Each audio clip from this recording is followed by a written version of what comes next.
Welcome to Reckless, from Wildflower, Rooted and Reckless, the podcast where Angela Walker sets dumpster fires and lets her light shine. Unafraid of hard conversations, this is where perspectives are challenged, minds are opened, and respect is the rule. Because agree to disagree is more than a motto.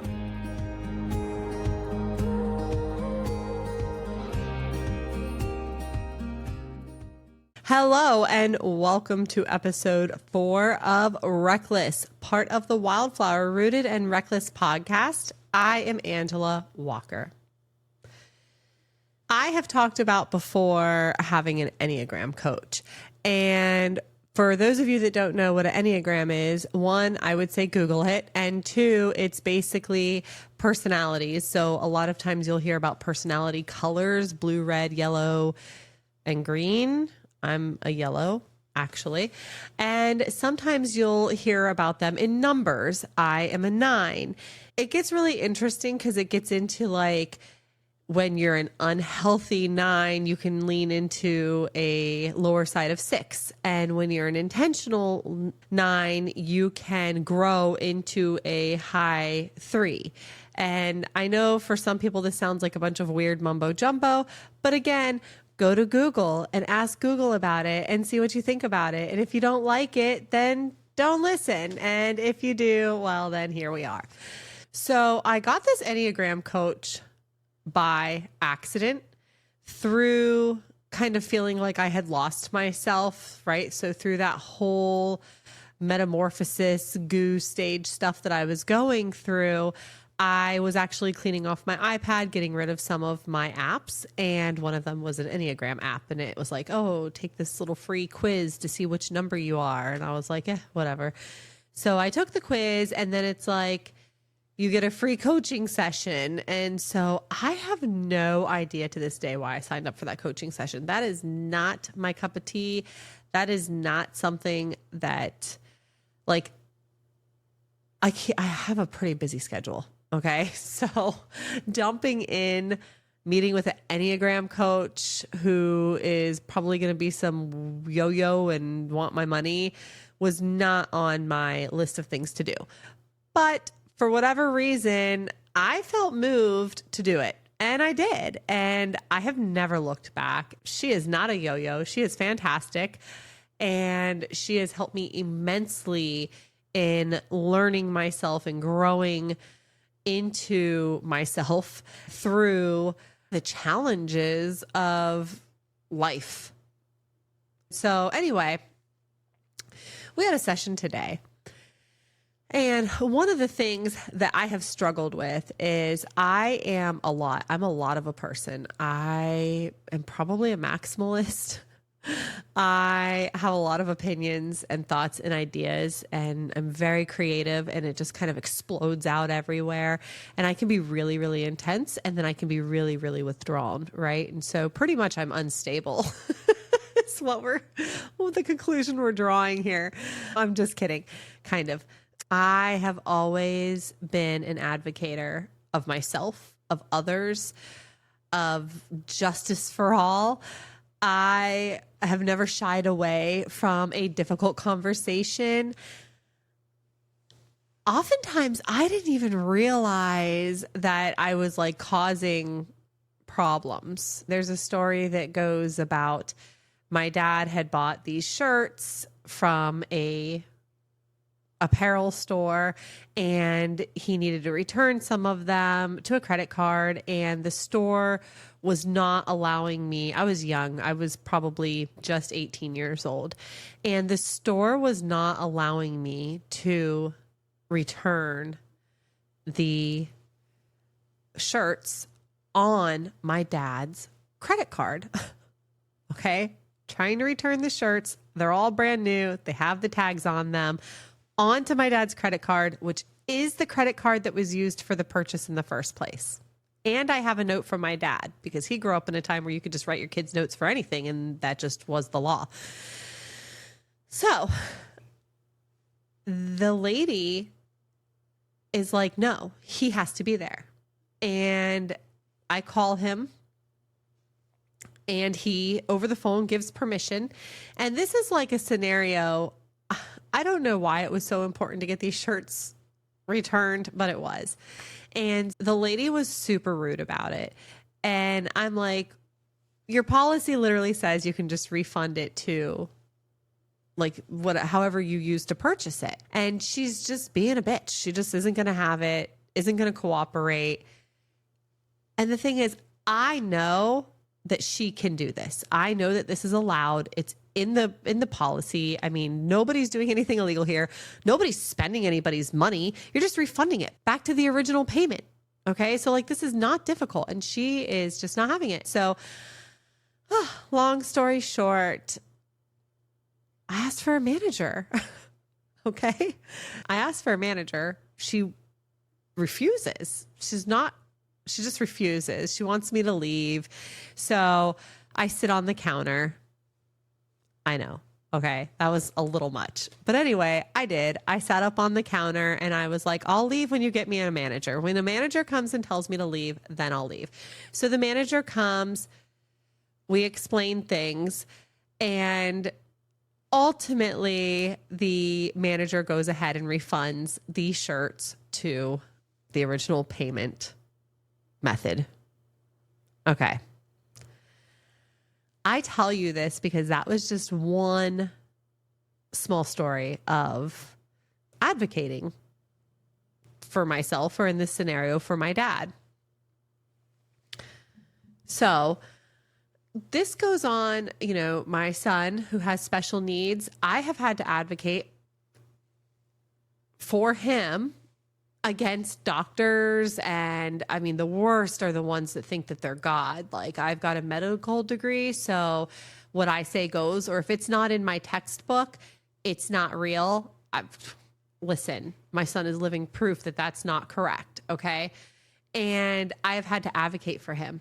And over the years, it really does get exhausting, to be honest with you, right? Who wants to fight their way through life?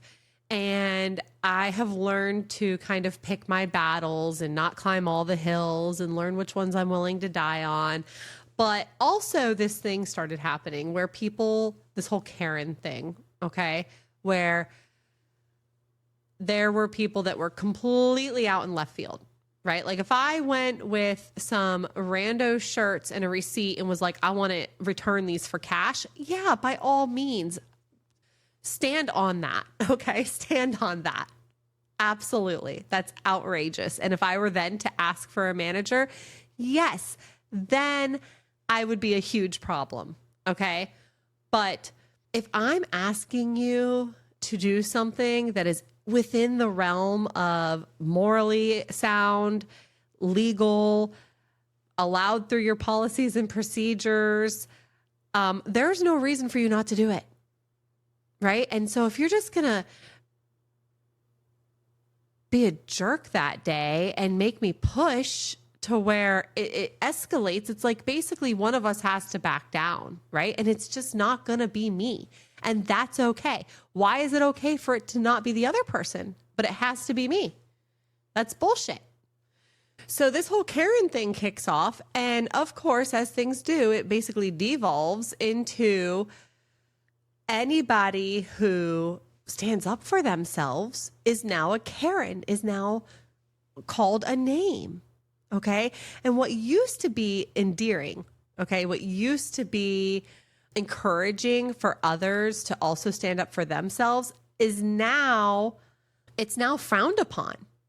And just in society in general, you look around and it's if there's differentiating opinions, which we touched on this last week, then it's a problem for either side. So what I realized in the session is who I am can be very startling for others. It can be very abrasive for others, and it can run people away. How do I be okay with that? I haven't been. I have dulled myself and withheld myself so that others could feel comfortable, because how dare I make people feel uncomfortable or less than? Because again, that is a direction that I see society moving into, this shying away from being uncomfortable. It is within those uncomfortable moments that we learn the most about ourselves. It's within those uncomfortable moments that we grow into ourselves, right? I mean, that is metaphorically the butterfly's wings flapping to, little shriveled up wings flapping to get that blood flowing, to get those wings going so that they can fly, to open their opportunities. One of the things we talked about is how when you're doing well, I'm just going to talk for myself. When I'm doing something well, when I'm doing good at something, it feels like it really upsets people. Not even just advocating, those stories are extremes, but even just doing this podcast. The fact that I painted my walls and put up decorations and sat down and hit record and pushed through all this uncomfortableness to be here in this moment. It turns people away. It makes them feel uncomfortable because it's almost like a push of now they feel like they have to step up, or they feel like they have to do something kind of out of character or as some sort of growth. And so they shy away. The other side of this is retaliation. That is a real thing. My mind is still blown. I still struggle to wrap my head around retaliation. I have done things in life that were no-goes, right? They were not my shining moments by any means. And I'm sure those things come up in conversations sometimes, but I'm not going to retaliate against somebody. I'm not going to sick somebody on them. I'm not going to call them names or call them out of name over it. I'm going to own it. And I wish more people would do this. I have a situation with a friend right now who does foster care, and she is advocating for her foster child, and it rubbed a new case manager wrong. And that case manager retaliated without going too far into it, made false allegations. And I have witnessed how this has disturbed from the outside, not from the inside happening to me, but actually happening to someone else, where I have witnessed the toll it has taken on the family, the toll it has taken on the child, and the mistrust that has now been placed across the board. I mean, it is terrible. It's a terrible thing. I know my friend. I know her well. I know her family well. I know that this is erroneous, and I know that this is a reaction and a response to her advocating. I want to say pushing, but that's the wrong word. She's advocating. To advocate for someone means to stand up for them. We talk about, bullying and people getting bullied. This whole tell somebody thing is about a joke, right? Nobody does anything about it. You've got to advocate for yourself. You got to stand up for yourself. But I'll be damned, man. It really sucks, especially when it creates discomfort and people run away from it. It's not like people are like, oh, this person is advocating for somebody or something. Let me come stand with them. It's like, oh, that person's advocating. Oh gosh, they're loud and causing friction. I'm just going to run over here. Okay, just pretend like I'm minding my own business. I'm going to watch and be nosy, but I'm not actually going to involve myself. And what the fuck is that? Again, it's one of those situations where it's interesting if it's your child, you'd be happy to have an advocator on your team, right? That's a whole profession in itself. There are professional advocators, but not just when it doesn't go against you. When it doesn't even involve you, you want to snub your nose and turn your shoulder. That's not cool. That's not the move. We have to work together as one, as a society, to kind of keep this world turning. But turning on each other, it's just never going it's never going to work. But what I realized for myself was that I put a lot of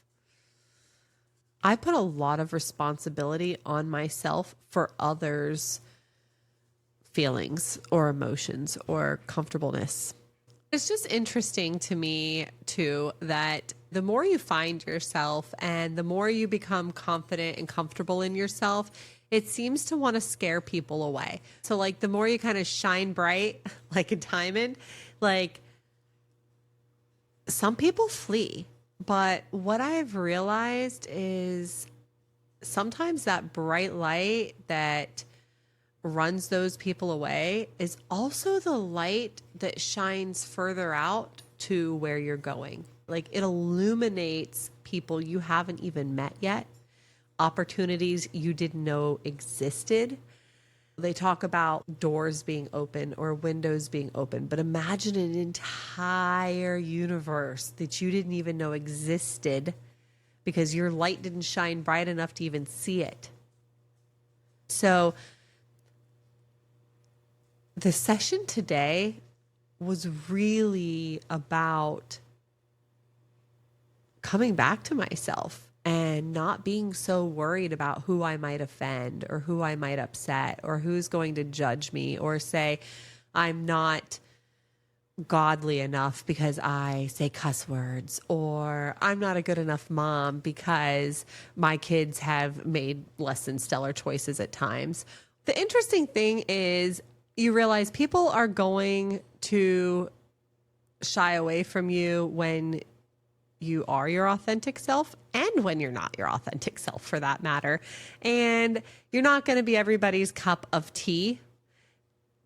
I think most of us at the end of the day, we worry about being lonely, and none of us want to be rejected. None of us want to be lonely. Being alone and being lonely are two totally different things. You can be alone and not lonely.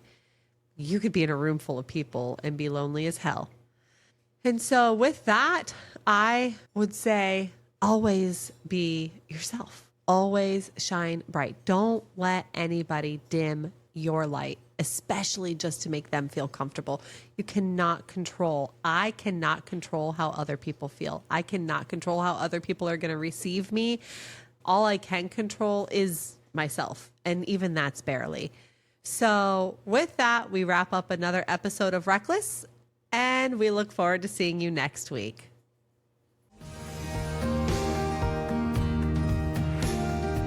You've been listening to a Wildflower Rooted and Reckless podcast production with Angela Walker. Catch Wildflower drops on Tuesdays, Rooted on Wednesdays, and Reckless on Thursdays. Subscribe wherever you listen. Stay wild, stay rooted, stay reckless.